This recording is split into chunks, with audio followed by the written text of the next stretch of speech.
ഞങ്ങൾ നന്ദി പറയുന്നു. കൃപാസനമാതേ മറിയാമേ വരദാനമായ ജപമാലരാണി ആവേ ആവേ ആവേ മരിയ കനിവിൻ്റെ അമ്മേ കാരുണ്യനാഥേ കൃപാസനമാതേ മറിയാമേ വരദാനവാരിധി ജപമാലരാണി ആവേ ആവേ ആവേ മരിയ. പരിശുദ്ധ പരമദിവ്യകാരുണ്യത്തിന് അതുൽ ജോർജിന്റെ സാക്ഷ്യം തുടരുകയാണ്. അതുൽ ജോർജ് എന്താ ചെയ്തിരിക്കുന്നത്? അതുൽ ജോർജ് 7 ലക്ഷം രൂപ യൂണിവേഴ്സിറ്റിയിലോട്ട് അയച്ചു. യൂണിവേഴ്സിറ്റി ഫീ ആണ് 7 ലക്ഷം രൂപ. അപ്പോൾ അവർക്ക് വിസ പ്രോസസ്സിങ്ങിൻ്റെ 54% എഴുതി കാണിക്കും കമ്പ്യൂട്ടർ. അവിടെ വിഷയം 7 ലക്ഷം രൂപ നമ്മൾ അയച്ച് UK അയച്ചു കൊടുത്തപ്പോൾ കമ്പ്യൂട്ടർ പിന്നെ കാണിക്കുന്നത് എന്താണ്? വിസ പ്രോസസ്സിൻ്റെ 54%. വിസ വരത്തില്ല. വിസ വരണമെന്നുണ്ടെങ്കിൽ അത് പിന്നീട് 70 പിന്നെ 80 100 പോയിൻ്റ് ആകുമ്പോൾ മാത്രമേ വിസ ഇഷ്യൂ ചെയ്യത്തുള്ളൂ. ഇവരെന്ത് 100 പോയിൻ്റ് ആകാൻ വേണ്ടി എന്താ ചെയ്യണം? ഈ ഉടമ്പടി അച്ഛൻ എപ്പോഴും പറയും അത് ചൊല്ലണ പ്രാർത്ഥന അല്ല എന്ന് പറയുന്നതിൻ്റെ കാര്യം എന്താ? ചൊല്ലണ പ്രാർത്ഥനയ്ക്ക് 20% ഔട്ട്പുട്ടാണ് ഉള്ളത്. ബാക്കി 80% എളിമയോട് ചെയ്യണതാണ്. എളിമയോടെ ചെയ്യണ പ്രാർത്ഥനകളാണ്. ഇപ്പോൾ കഴിഞ്ഞ ദിവസങ്ങളിലെ രാഹുൽ ഒറ്റപ്പാലത്തിൻ്റെ ഒരു സാക്ഷ്യമുണ്ട്. രാഹുൽ ഹോട്ടൽ മാനേജ്മെൻറ്റിൽ അതിൻ്റെ പ്രൊഫഷണൽ ഡിഗ്രി എടുത്ത ആളാണ്. രാഹുൽ അവനെ ഇതുപോലെ തന്നെ ഇവിടുന്ന് ചേഞ്ച് ചെയ്ത് പോകണം.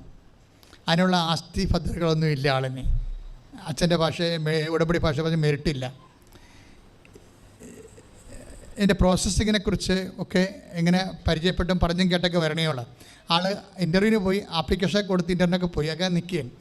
പക്ഷേ ഇയാൾ ഒറ്റപ്പാലത്തുകാരനാണെങ്കിലും വർക്ക് ചെയ്യണത് ആലപ്പുഴയാണ്. ആലപ്പുഴ ഒരു ഹോട്ടൽ വർക്ക് ചെയ്യാൻ. ഹോട്ടൽ വർക്ക് ചെയ്തപ്പോൾ പുള്ളി പൂങ്കാവ്, ആലപ്പുഴ ഒരു പള്ളിയുണ്ടല്ലോ പൂങ്കാവ് പള്ളി ചെല്ലുമ്പോൾ അവിടെ കുറച്ച് പത്രം, ആരാണ് ക്രിസ്ത്യാനിയൊക്കെ കൊണ്ടുപോയതായിരിക്കും. പത്രം അവിടെ മേശപ്പുറത്തിരിപ്പുണ്ട് അവിടെ. അപ്പോൾ രാഹുലിന് എന്തോ പന്തികേട് തോന്നി. ആരാണ്ട് ഉടമ്പടി ഉടായ്പ പറ്റിപ്പുകാർ പത്രം മേടിച്ചുകൊണ്ട് പള്ളിക്കൊണ്ട് ഡംപ് ചെയ്തിരിക്കുകയാണ്, കൊടുത്തിട്ടില്ല. അവനൊക്കെ എല്ലാം അതായത് നിങ്ങൾക്കറിയാമല്ലോ, നിങ്ങളെ ദൈവത്തിന് ഇത് ഉടമ്പടി ചെയ്ത് പണി മേടിക്കാതിരിക്കണം നല്ലത്. കാര്യം ഇത് ചെയ്യണ പ്രാർത്ഥനയാണ്. നിങ്ങൾ മറക്കരുത്. നാട്ടിൽ ചെല്ലുമ്പോൾ അയ്യോ ഞാൻ പള്ളിയിൽ പത്രം കൊണ്ടുപോയി കഴിഞ്ഞാൽ അവിടെ എന്നെ കണ്ട എൻ്റെ കൂട്ടുകാരെന്ത് പറയും, എൻ്റെ നാട്ടുകാരെന്ത് പറയുന്നതൊക്കെ വിചാരിച്ചുകൊണ്ട് ഈ സാരിയിടത്ത് മടക്കി ക്രമേണ ആരെയും കാണിക്കാതെ വെച്ചിട്ട് അവിടുന്ന് ഓടിക്കളയും. ഇത് മര്യാദയ്ക്ക് യേശു കർത്താവാണെന്ന് അധരം കൊണ്ട് ഏറ്റുപറഞ്ഞ് അവനെപ്പോലെ എളിമപ്പെട്ട് എന്ത് വില കൊടുത്തു അവന് മറ്റു മക്കൾക്ക് എത്തിക്കണം, മറ്റു ജനങ്ങളിലേക്ക് എത്തണം. ഞാൻ കാരണം 10 മനുഷ്യർ ദൈവത്തെ അറിയണം, കർത്താവിൻ്റെ പീഡാനുഭവത്തെ അറിഞ്ഞ് അവനും ഈശോനെ വിശ്വസിക്കണം, അവരും രക്ഷ പ്രാപിക്കണം. അപ്പോൾ ഈ അടുത്തെത്തിരിക്കുന്ന കർത്താവിന് ഇങ്ങനെയുള്ള സാഹചര്യങ്ങൾ തിരിച്ചറിയണം. ഈ അറിഞ്ഞുകൊണ്ട് ആ കൃപയിൽ നിലനിൽക്കാനും വർദ്ധിക്കാനും വേണ്ടിയാണ് നമ്മുടെ ഗ്രേസ് ലെവൽ വർദ്ധിപ്പിക്കാൻ വേണ്ടി, വരപ്രസാദത്തിൻ്റെ തോത് വർദ്ധിപ്പിക്കാൻ വേണ്ടി 35 മെറിറ്റാണെങ്കിൽ 65ലേക്ക് ഗ്രേസ് ഫില്ല് ചെയ്യാൻ വേണ്ടിയാണ് ഉടമ്പടിയിൽ അവൻ പറയണ പോലെ ചെയ്യണത്. ഞാൻ രോഗിയായിരുന്നു, നിങ്ങളെന്നെ സന്ദർശിച്ചു. ഞാൻ കാരാഗൃഹവാസിയായിരുന്നു, നിങ്ങളെൻ്റെ അടുത്ത് വന്നു. നിങ്ങൾ ലോകം മുഴുവനും പോകുക, എല്ലാ സൃഷ്ടികളോടും സുവിശേഷം പ്രസംഗിക്കുക, കർത്താവിനറിയാത്തവരെ അറിയിക്കുക, അറിഞ്ഞവരെ ആഴപ്പെടുത്തുക. ഇതെല്ലാ ശുശ്രൂഷകളും ചെയ്യുമ്പോൾ നമുക്ക് ഫീൽ ചെയ്യണത് എന്താണ്? കർത്താവിൻ്റെ സാന്നിധ്യമാണ്. പിന്നെ ആരാണ് ചെയ്യണത്?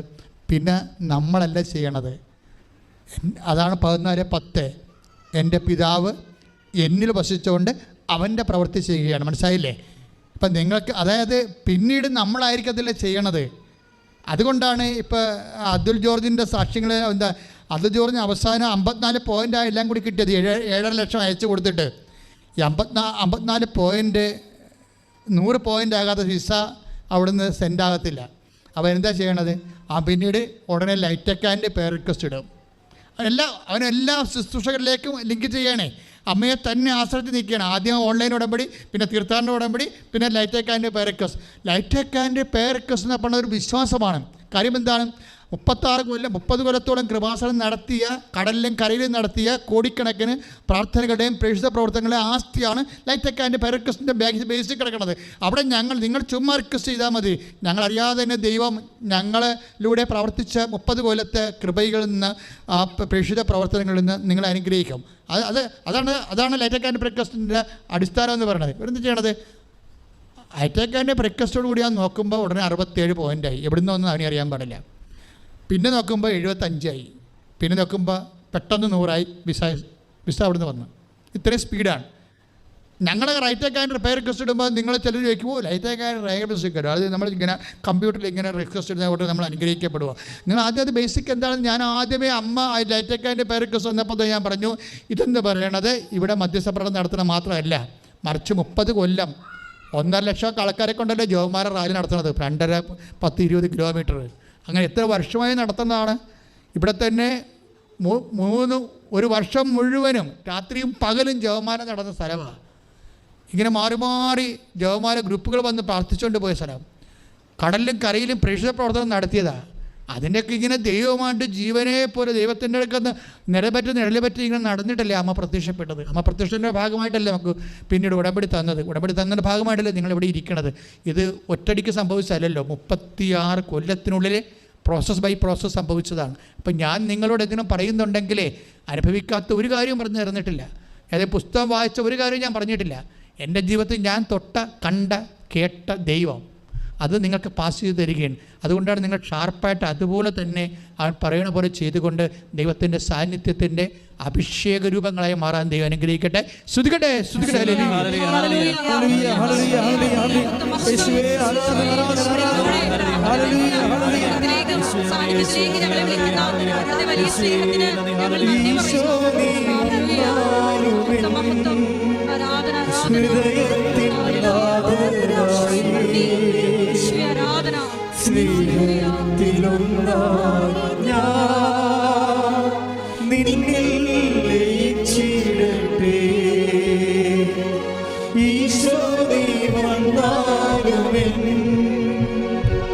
ഹൃദയത്തിൻ നാഥനായി സ്നേഹത്തിലൊന്നായി ഞാൻ നിന്നിൽ ലയിച്ചിടട്ടെ. എല്ലാവരും എഴുന്നേൽക്കുക.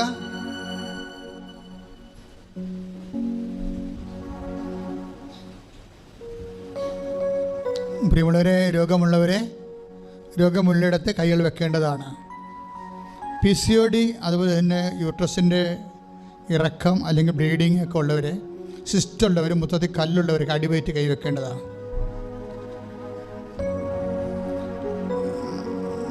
കരളിന് അസുഖമുള്ളവർ നെഞ്ചിന് കൂടിൻ്റെ അവിടെ കൈവെക്കേണ്ടതാണ്. ഹൃദയത്തിൻ്റെ അസുഖമുള്ളവർ ഇടതുവശത്ത് കൈവെക്കേണ്ടതാണ് നെഞ്ചിൽ. സ്പോണ്ടിലോസിസ് തൈറോയ്ഡ് രോഗികൾ തൊണ്ടയിൽ കൈവെക്കേണ്ടതാണ്.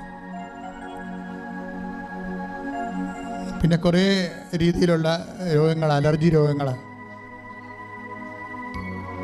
പ്രഷർ രോഗങ്ങൾ, ഷുഗർ രോഗങ്ങൾ, വാതരോഗങ്ങൾ അവരെല്ലാവരും ശിരസിൽ കൈവെക്കേണ്ടതാണ്. മക്കളില്ലാത്തവർ അടിവയറ്റ് കൈവച്ച് പ്രാർത്ഥിക്കേണ്ടതാണ്.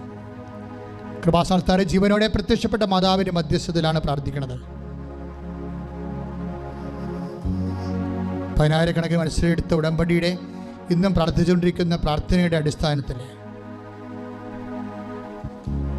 കർത്താവേ, നിന്റെ തിരുമുറുപാടുന്ന വലതുകരം മക്കളുടെ ശിരസിലേക്ക് വെക്കണമെന്ന് പ്രാർത്ഥിക്കുന്നു. സ്വർഗീയപ്പ, പിതാവായ ദൈവമേ, അങ്ങേ പുത്രനായ യേശുക്രിസ്തു നാമത്തിൽ അപ്പോസ്തലന്മാരെ പോലെ പ്രാർത്ഥിക്കുന്നു.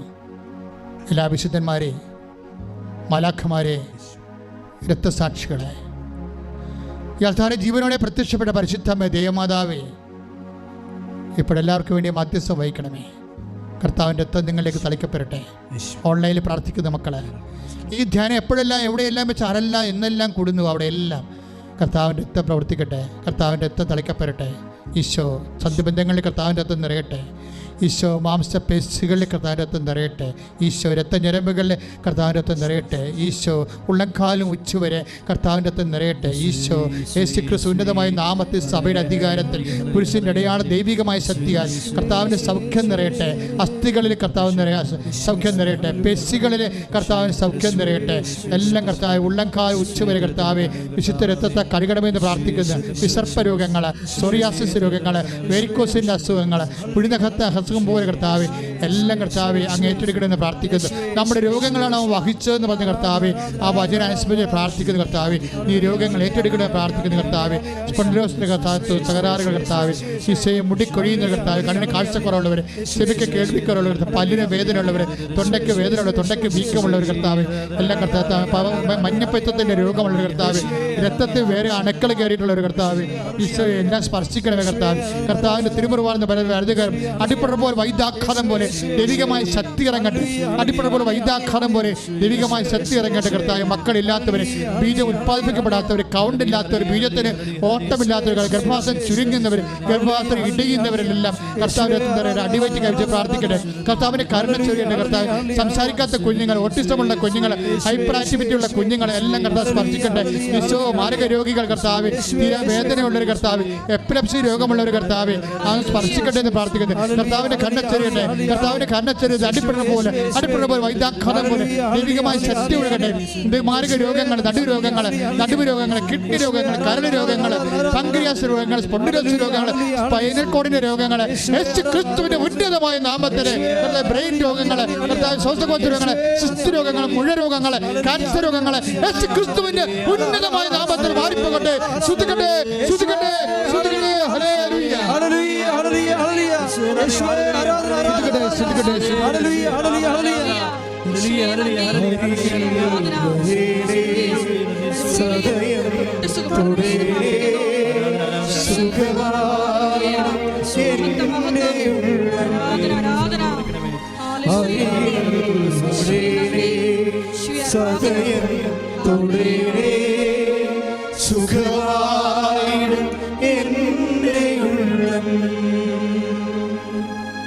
എൻ്റെ മക്കളെ, ജോലിയില്ലാത്തവരെ, ടെസ്റ്റുകൾ എഴുതി നിൽക്കുന്നവരെ, വിസ പ്രോസസ്സിൽ ഇരിക്കുന്നവരെ, വിസ റിജക്റ്റ് ചെയ്തവരെ, ഇനി എന്ത് ചെയ്യണമെന്ന് അറിയാൻ പാടില്ലാതെ വിഷമിക്കുന്നവരെ, പൈസ കുടുങ്ങിപ്പോയവരെ, ഈ ദിവസങ്ങൾ ഇൻ്റർവ്യൂവിന് അഭിമുഖീകരിക്കാൻ പോകുന്നവർ, ഈ ദിവസങ്ങളിൽ യാത്രയ്ക്ക് പോകാൻ പോകുന്നവർ, വിൽക്കാത്ത വസ്തുക്കൾ, വിൽക്കാത്ത സ്ഥലങ്ങൾ, കിട്ടാത്ത വഴികൾ, വെക്കാത്ത വീട് എല്ലാം സമർപ്പിച്ച് പ്രാർത്ഥിക്കുന്ന സമയമാണ്. വെള്ളമില്ലാത്ത കിണറുകൾ,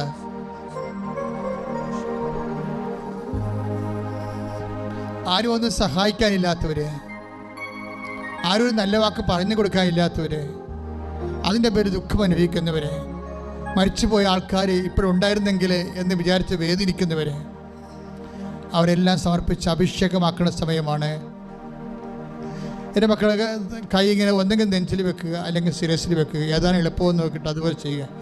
ആ മേഖലയെല്ലാം നിങ്ങളുടെ മുഴുവൻ ജീവിതാവസ്ഥകൾ കർത്താവിന് തിരുസ് ഒറ്റയ്ക്ക് താമസിക്കുന്നവർ, പാട്ടത്തിന് താമസിക്കുന്നവർ, വാടക പോലും കൊടുക്കാൻ നിർവാഹമില്ലാതെ വിഷമിക്കുന്നവർ, പെൺമക്കളൊക്കെ വലുതായി വന്നിട്ട് അവർക്ക് ഒരു ഇടമില്ലാത്തവർ, എല്ലാ തരത്തിലും വേദന അനുഭവിക്കുന്നവർ, തെറ്റായ പ്രണയത്തിൽ അകപ്പെട്ടിരിക്കുന്നവർ, മാർഗമായിട്ടുള്ള ചില കൂട്ടുകെട്ടുകളിൽ ചെന്ന് അകപ്പെട്ടു പോയവർ, കേസിലകപ്പെട്ടവർ, ജയിലിലായിപ്പെട്ടുള്ളവർ, വിദേശങ്ങളിൽ ജയിലിലായിപ്പെട്ടുള്ളവർ, അവരെല്ലാം ഓർത്ത് പ്രാർത്ഥിക്കുന്ന സമയമാണ്. ആശുപത്രി കിടക്കുന്നവർ, പല കാര്യങ്ങൾക്ക് സാമ്പത്തികമായ ബ്ലോക്കുകൾ, തടസ്സങ്ങളുള്ളവർ, ജപ്തി നടപടി അഭിമുഖീകരിക്കാൻ പോകുന്നവർ, ജപ്തി നടപടി നടന്നു കഴിഞ്ഞു, പക്ഷെ നടത്തിയെടുക്കാത്ത രീതിയിൽ ഇപ്പോഴും അതിനകത്ത് താമസിച്ചിട്ട് എവിടെ പോകണമെന്ന് അറിയാൻ പറ്റാതെ അന്തം വിട്ട് നിൽക്കുന്നവർ, കുടുംബത്തിലുള്ള കലഹങ്ങൾ, ഭിന്നതകൾ, പരസ്പരമുള്ള വൈരാഗ്യങ്ങൾ കാരണം സ്വയം ശപിച്ച് കഴിയുന്നവർ, ചത്താരോ എന്ന് ചിന്തിക്കുന്നവർ, ഇങ്ങനെ വ്യത്യസ്തമായ മേഖലകളിൽ വേദന അനുഭവിക്കുന്നവരെ പരിശുദ്ധ അമ്മയുടെ തിരുസ്ഥനെ ഏൽപ്പിച്ചുകൊണ്ട് പ്രാർത്ഥിക്കുകയാണ്. ശ്രുതികട്ടെ.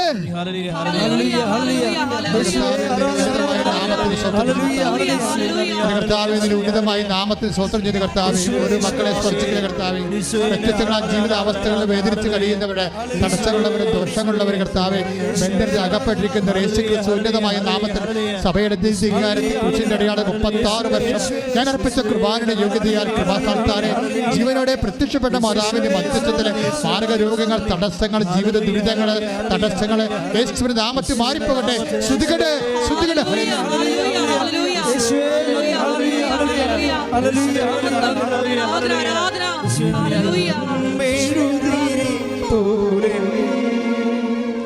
ഹൃദയം ഉരുകും നേരം മെഴുതിരി പോലെ ഹൃദയം ഉരുകും നേരം അരികിൽ വരേണേ സദയം തുടരണേ സുഖമായിടും എൻ്റെ ഉള്ളം അരികിൽ വരേണേ സദയം തുടരണേ സുഖമായിടും എൻ്റെ ഉള്ളം. മുട്ടനിക്കുക. സമാപന ആശീർവാദം.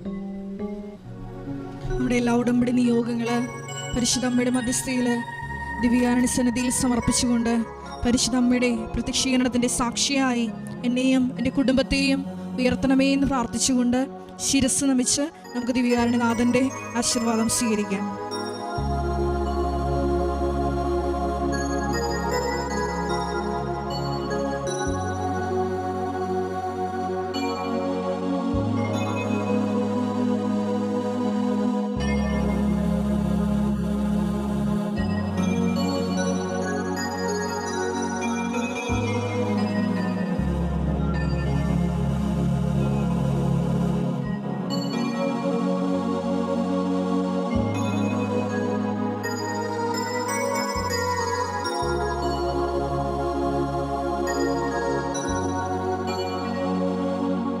പരിശുദ്ധ പരമമാ ദിവ്യകാരുണ്യമേ,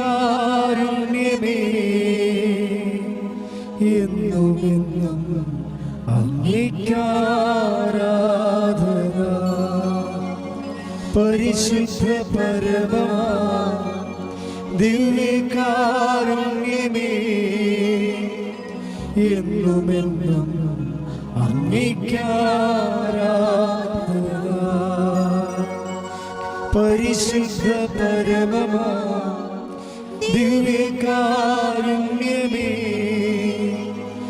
എന്നുമെന്നും അങ്ങേക്കാരാധന.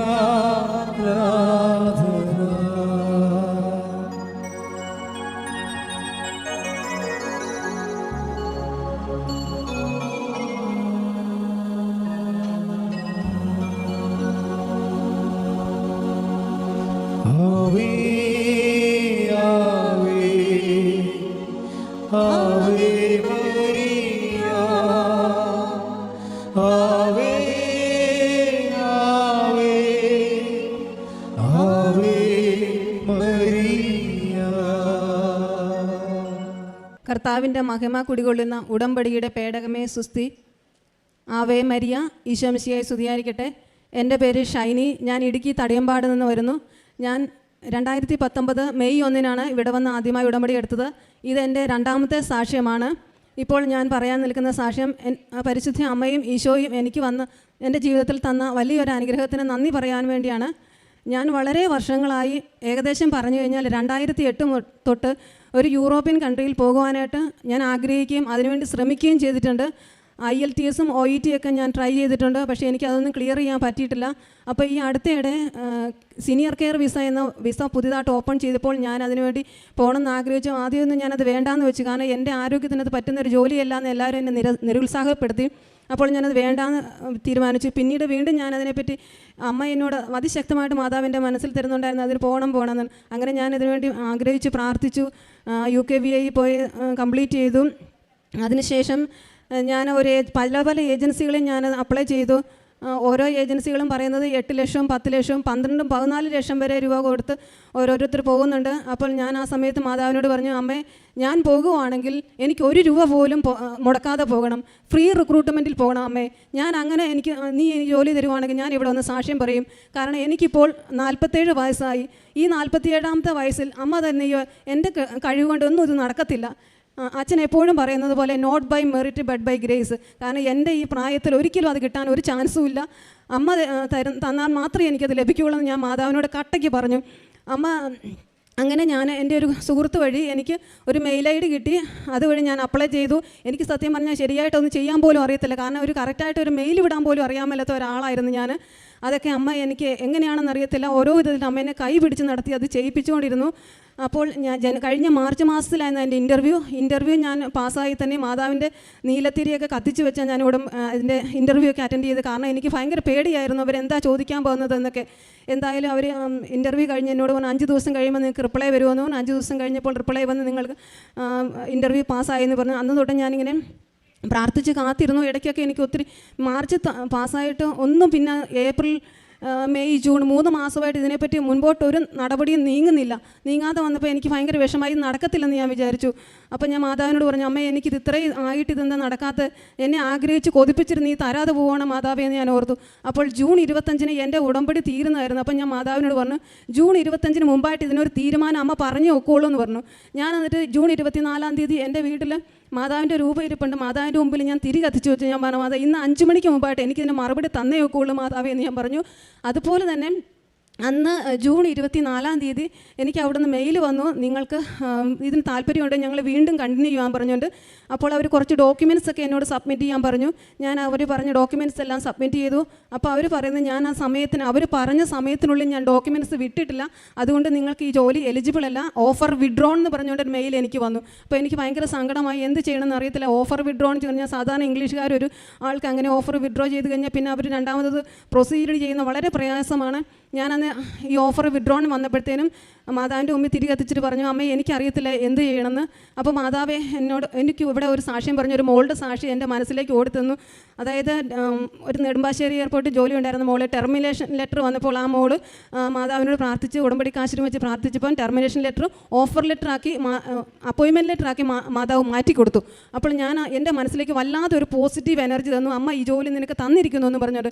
അപ്പോൾ ഞാൻ മാതാവിനോട് നന്ദി പറഞ്ഞു. എന്നിട്ട് ഞാൻ പറഞ്ഞു, മാതാവേ ഇന്ന് തൊട്ട് ഞാൻ എൻ്റെ ഭൗതിക കാര്യങ്ങളോ എൻ്റെ കാര്യങ്ങളൊന്നും സാധിക്കുന്നതിനേക്കാൾ ഉപരി ഞാൻ ഉടമ്പടി എത്ര കാർക്കശ്യത്തോടെ പാലിക്കും എന്ന് ഞാൻ അന്നേരം തൊട്ട് ഞാൻ ചിന്തിച്ചു. അപ്പോൾ ഞാൻ എൻ്റെ ഉടമ്പടി നിബന്ധനയായ കാരുണ്യ പ്രവർത്തികൾ 6ാമത്തെ കാര്യമായ കാരുണ്യ പ്രവർത്തികൾ ചെയ്യുന്നതിൽ ഞാൻ സാധാരണ രോഗികളെ കാണാറുണ്ട്, അവരുടെ വീടുകളിൽ പോയി കാണാറില്ല. അച്ഛൻ പറയുന്ന പോലെ ഗവൺമെൻറ് ഹോസ്പിറ്റലിൽ ഒരിക്കലും ഞാൻ പോയിട്ടില്ല. അന്ന് ഞാനൊരു തീരുമാനം എടുത്തു, ഇന്ന് നേരം വെളുത്താൽ ഞാനൊരു ഗവൺമെൻറ് ഹോസ്പിറ്റലിൽ പോയി രോഗികളെ കണ്ടിരിക്കുമെന്ന് പറഞ്ഞ്. അപ്പോൾ തന്നെ ഞാൻ രാവിലെ നേരം വെളുത്തപ്പോൾ തന്നെ ഞങ്ങളുടെ അടുത്തുള്ള ഗവൺമെൻറ് ഹോസ്പിറ്റലിൽ പോയി ഫീമെയിൽ വാർഡിൽ പോയി രോഗികളെ കാണുകയും 1-2 പേർക്ക് എന്നെക്കൊണ്ട് ചെയ്യാൻ പറ്റുന്ന സഹായം ചെയ്തു കൊടുക്കുകയും അതോടൊപ്പം അവർക്ക് വേണ്ടി ചെറിയ ചെറിയ സഹായങ്ങളൊക്കെ ചെയ്തു കൊടുക്കുകയും ഒത്തിരി ആശ്വസിപ്പിക്കുകയൊക്കെ ചെയ്യാൻ പറ്റി. ഞാനിത് രോഗികളെ കണ്ടിട്ട് ഹോസ്പിറ്റലിൽ നിന്ന് തിരിച്ച് ഞാൻ വീട്ടിലെത്തുന്നതിന് മുമ്പ് തന്നെ എനിക്ക് മെയിൽ വന്നു, നിങ്ങൾക്ക് ഞാൻ ഒരു അവസരം കൂടെ തരാം, അപ്പോൾ നീ ഡോക്യുമെൻറ്റ്സ് ഒന്നും കൂടെ സബ്മിറ്റ് ചെയ്യണമെന്ന് പറഞ്ഞു. അപ്പോൾ എനിക്ക് സന്തോഷമായി, കാരണം അമ്മ ഇതിനകത്ത് ഇടപെട്ടെന്ന് എനിക്ക് നന്നായിട്ട് ഉറപ്പായി. അപ്പോൾ ഞാൻ വീണ്ടും അതിൻ്റെ ഡോക്യുമെൻറ്റ്സ് എല്ലാം സബ്മിറ്റ് ചെയ്തു. പിന്നീട് അവർ വളരെ പെട്ടെന്ന് തന്നെ എൻ്റെ കാര്യങ്ങളെല്ലാം മുമ്പോട്ട് നോക്കി. അത് കഴിഞ്ഞ് COS വരുന്നില്ല. അപ്പോഴും എനിക്ക് വിഷമായി, ദൈവമേ ഇതെന്താ COS വരാത്ത. ഞാനപ്പോൾ അമ്മയോട് പറഞ്ഞു, ഞാൻ 3 ദിവസം അടുപ്പിച്ച് ഉപവാസം എടുക്കുന്നതായിരിക്കും, ഈ 3 ദിവസത്തിനുള്ള എനിക്കിതിന് ഉത്തരം കിട്ടിയ അമ്മയെ മതിയാവുള്ളൂ എന്ന് ഞാൻ പറഞ്ഞു. അതിന് തിങ്കൾ ചൊവ്വ ബുധൻ 3 ദിവസം ഞാൻ എടുക്കുമെന്ന് പറഞ്ഞു. ചൊവ്വാഴ്ച വൈകുന്നേരം ആയപ്പോൾ തന്നെ എനിക്ക് COS വന്നു. പിറ്റേ ദിവസം എൻ്റെ ഇൻവോയ്സ് മെയിൽ, അതായത് എൻ്റെ പേപ്പറുകളെല്ലാം പ്രൊസീഡ് ചെയ്യാമെന്ന് പറഞ്ഞുകൊണ്ട്. അതുകൂടാണ്ട് എനിക്കിത് പറയാൻ പറ്റുന്ന വേറൊരു കാര്യം പ്രത്യേകിച്ചുള്ള, എനിക്ക് ഫ്രീ റിക്രൂട്ട്മെൻ്റ് ആണ്, ഒരു പൈസ പോലും ഞാൻ ഇതിനകത്ത് എനിക്ക് ചിലവായിട്ടില്ല, സർവീസ് ചാർജ് ഒരു പൈസ പോലും ഞാൻ കൊടുത്തിട്ടില്ല. എനിക്ക് വെറും ടിക്കറ്റും എൻ്റെ വിസയുടെ പൈസയും 1300 പൗണ്ട് എനിക്ക് അടുത്ത 1 മാസം താമസിക്കാനുള്ള റെൻറ്റ് മാത്രമേ ഞാൻ ഇതിനകത്ത് പേയ്മെൻ്റ് ആയിട്ട് അടച്ചിട്ടുള്ളൂ. അമ്മ തന്ന ഈ വലിയ അനുഗ്രഹത്തിന് എത്ര നന്ദി പറഞ്ഞാലും എനിക്ക് മതി വരത്തില്ല. അതുകൂടാണ്ട് എൻ്റെ വലത് കൈയുടെ കഷത്തിന് താഴെ എനിക്കൊരു ചെറുതായിട്ടൊരു തടിപ്പുണ്ടായിരുന്നു. ആ തടിപ്പും എനിക്ക് ഭയങ്കര വേദനയും കൈയൊന്നും പൊക്കാൻ മേലായിരുന്നു. ഞാൻ അമ്മയോട് പറഞ്ഞു, ഞാൻ 7 ദിവസം അടുപ്പിച്ച് ഉടമ്പടി തായാലും ഞാൻ പുരട്ടി പ്രാർത്ഥിക്കുക, എനിക്കിത് സുഖം തന്നേ പറ്റുള്ളൂ, കാരണം ഇതിൻ്റെ പുറകെ എനിക്കിനി നടക്കാൻ വയ്യ മാതാവേ. ഇന്നത്തെ കാലത്ത് തടിപ്പെന്ന വേദന എന്നൊക്കെ പറയുമ്പോൾ ഭയങ്കര പ്രശ്നമൊക്കെ. അതുകൊണ്ട് ഞാൻ അമ്മയോട് പറഞ്ഞു, അമ്മ 7ാമത്തെ ദിവസം ആകുന്നതിന് മുമ്പ് തന്നെ എൻ്റെ തടിപ്പ് മാറ്റുകയും എനിക്ക് വേദനയും കുറഞ്ഞു. അതുകൂടാണ്ട് തന്നെ എൻ്റെ ഹാർട്ടിന് ഭയങ്കര ഇടിപ്പായിരുന്നു. അതായത് ഇടിപ്പെന്ന് പറഞ്ഞു കഴിഞ്ഞാൽ ഞാൻ ICUവിലൊക്കെ ഡ്യൂട്ടി ചെയ്തിട്ടുള്ള ആളാണ്. എനിക്കറിയാം ഇടിപ്പെന്നൊക്കെ പറഞ്ഞാൽ അബ്നോർമൽ അരിത്മിയാസ് വന്നു കഴിഞ്ഞാൽ എന്താണ് ഭവിഷ്യത്ത് എന്നുള്ളത്. ഞാൻ അതുകൊണ്ട് കാരിത്താസ് ഹോസ്പിറ്റലിൽ പോയി എൻ്റെ ECG എക്കോയും ചെയ്തു. അതിനു മുമ്പ് തന്നെ ഞാൻ മാതാവിനോട് പ്രാർത്ഥിച്ചു, ഞാൻ ഉടമ്പടിത്തേലും തൊട്ട് പ്രാർത്ഥിച്ചായിരുന്നു, അമ്മേ എനിക്ക് ECG എക്കോ ഒക്കെ ചെയ്യാൻ പോകണം, എനിക്ക് നോർമലാണ്, ഞാൻ സാക്ഷ്യപ്പെടുത്തിയേക്കാവുന്നു. അപ്പോൾ ECG എക്കോ ഒക്കെ ചെന്നപ്പോൾ ഒരു കുഴപ്പമില്ല, എല്ലാം നോർമലായിരിക്കുമെന്ന് പറഞ്ഞു. ഇത് കൂടാതെ കൊണ്ട് തന്നെ എൻ്റെ വീടിൻ്റെ അടുത്തുള്ള ഒരു ചേച്ചിക്കും ഭയങ്കര ചുമയാണ്. ചേച്ചി എല്ലാ ദിവസവും പള്ളിയിൽ പോയിക്കൊണ്ടിരുന്നതാണ്. അപ്പോൾ ഒരു ദിവസം എന്നോട് പറഞ്ഞു, ചേച്ചിക്ക് ഭയങ്കര ചുമയായതുകൊണ്ട് ഞാൻ പള്ളിയിലൊന്നും പോകുന്നില്ല എന്ന് പറഞ്ഞു. അപ്പോൾ ഞാൻ ചേച്ചിക്ക് ഉടമ്പടി തേൻ കൊടുത്ത് വിശ്വാസ പ്രമാണം ചൊല്ലിയിട്ട് മാതാവിനോട് പറഞ്ഞു, അമ്മേ ഞാൻ എന്ന് സാക്ഷ്യം പറയുന്നു ആ ചേച്ചിക്ക് എൻ്റെ കാര്യങ്ങൾ മാത്രം സാക്ഷ്യം പറയാതെ മറ്റൊരാൾക്ക് വേണ്ടിയിട്ട് ഒരു അനുഗ്രഹത്തിന് വേണ്ടി സാക്ഷ്യം പറയാൻ എന്നെ ഇടയാക്കണമെന്ന് പ്രാർത്ഥിച്ചു. അത് കഴിഞ്ഞ് ചേച്ചി 2 ദിവസം കഴിഞ്ഞപ്പോൾ എന്നോട് പറഞ്ഞു, ചേച്ചിയുടെ ചുമ കംപ്ലീറ്റ് ആയിട്ട് മാറിപ്പോയി, ചേച്ചി എല്ലാ ദിവസവും ഇപ്പോൾ പള്ളിയിൽ വരാൻ തുടങ്ങി. ഇത് കൂടാണ്ട് എൻ്റെ ജീവിതത്തിൽ അമ്മ ചെറുതും വലുതുമായി ഒത്തിരി അനുഗ്രഹങ്ങൾ തന്നു. ഞാൻ അടുത്ത ചൊവ്വാഴ്ച UK പോവാണ്. അമ്മ മാതാവ് തന്ന ഈ അനുഗ്രഹത്തിന് അമ്മയ്ക്കും തിരുക്കുമാരനും കോടാനുകൂടി നന്ദി പറയുന്നു.